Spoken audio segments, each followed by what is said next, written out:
Question 1, you want to find what's equivalent to this thing. Hold on. So basically, let me just write it out. You have 7 to the power of 77 and 7 to the power of 76. So basically, both of these numbers have 7 to the power of 76 in it. So you can take out the 7 out. You can take out that to get 7 minus 1. So the 7 minus 1 is equal to 6. And if you look at your answer choices, you'll see that the answer is E.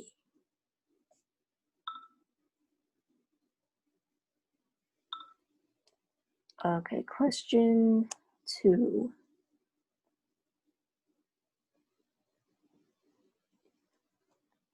Given that these points are collinear, what is the value of C? So collinear just means that all 3 of these points are in a line. So that means we can look at slope to solve for C. So if we use the slope formula for these first 2 points, we'll get 12 minus 4 divided by 6 minus 1. And we can set that equal to 12. Well, we can find the slope of these 2 points now, since if they're in a line, then they have the same slope. Okay, now we can simplify these fractions a bit. You'll get 8 over 5 is equal to 2 over 6 minus C. And now you can cross multiply, so 8 times 6 minus C is equal to 10. And divide both sides by 8 to get 5 over 4. Now we can just solve for C. 5 over 4, C is equal to 6 minus 5 over 4, and that's just equal to 19 over 4. That's your answer.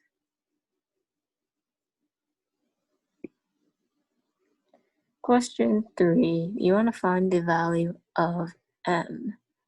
So we're just going to let A and 3A be roots, since it says that one root is 3 times the other, so you have your 2 roots now.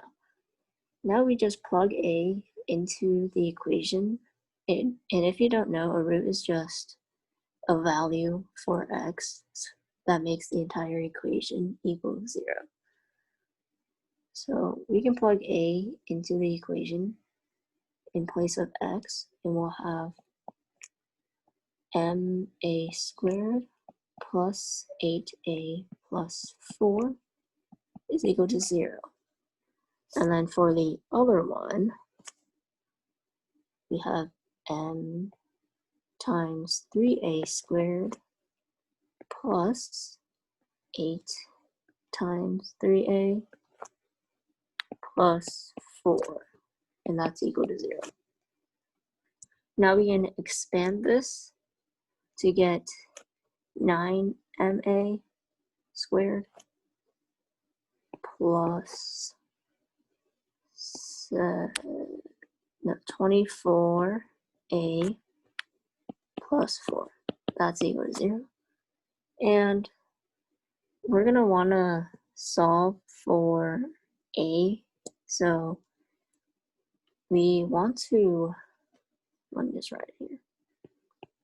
We want to solve for a. So to do that, we have to get rid of all the m's.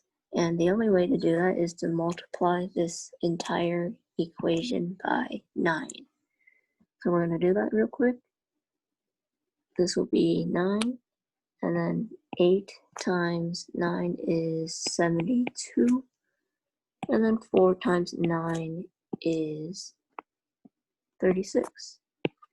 Oops. And now we can solve for a by subtracting these two equations.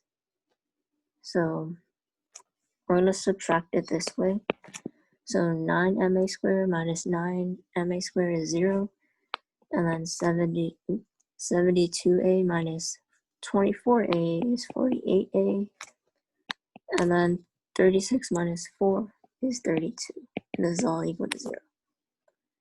Now we can just solve for a, and we'll get that a is equal to negative 2 over 3. Okay. And now we just plug a back into this initial equation, plug a in place of x to get the value of m.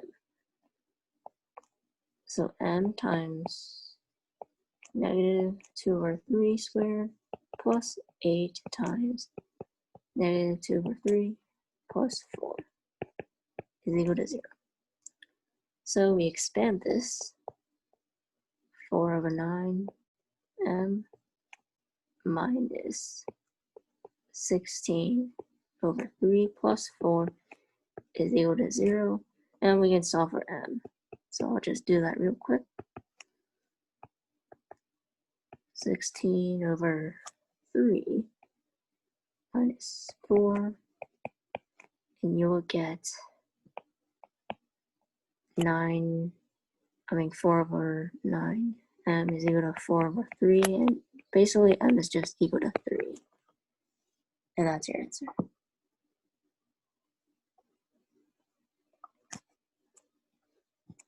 Question 4. I think this was a bit harder, actually. It's actually not that hard. So just let s be equal to square root, oops, that was ugly, square root of the answer to number 2, question 2 was 19 over 4. So let's let s be equal to p plus square root of p plus square root of p plus dot dot dot. So basically just this thing. From this, we also know that s is also equal to the square root of p plus s, since this thing goes on forever. So, and we also know that this entire thing, this one too, is equal to 7, since it's given to you. This means that we can solve for p. We can square both sides of this equation by 2 to get p plus s is equal to 7 squared. And conveniently, we know that s is also equal to 7. So p plus 7 is equal to 7 squared. And that just means that p is equal to 7 squared minus 7, so 49 minus 7. And that's just equal to 42. And that's your answer.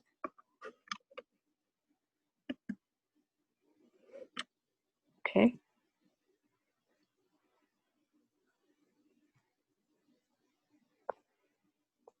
Question 5, last question.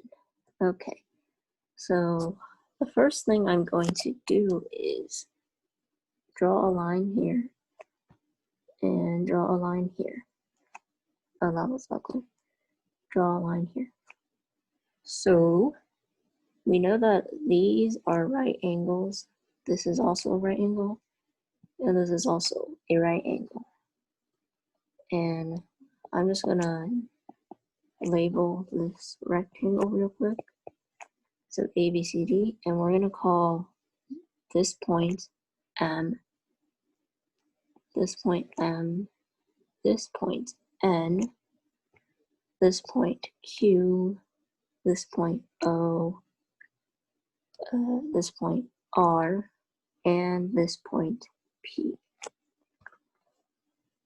So now that you know that, we also know that this angle is the same as this angle, so they're equal. Why do we know that? Well, science, actually. See, when something hits a wall, it will bounce back at the same angle that it hit it with. That's a science law. So that also means that this angle is equal to this angle. That makes things easier. Okay? And we're going to use proportions to solve for this, to solve the answer. Okay, so first of all, the question is asking you how long this entire room is. So we want to find what the length of this segment is, NR, and the length of this segment, OD. To find NR, we first have to recognize that the triangle MBN is similar to the triangle ORN. Since, I don't know if you learned this yet, but basically since they all have the same angles, then they have to be similar. So if MBN is similar to ORN, then we know that BM, the side BM, over the side BN is the same as OR over RN. And we can plug in values for this. So 3 over 2 is equal to 7.5 over Rn. We don't know that. And we can solve for Rn. So 7.5 times 2 divided by 3 is equal to 5. And now we know that Rn is equal to 5. Now we want OD. And to solve for OD, we have to recognize that NQO is similar to the triangle PDO. So we can use the same method we did for this. So NQ, the side NQ over ND, that is the same as PD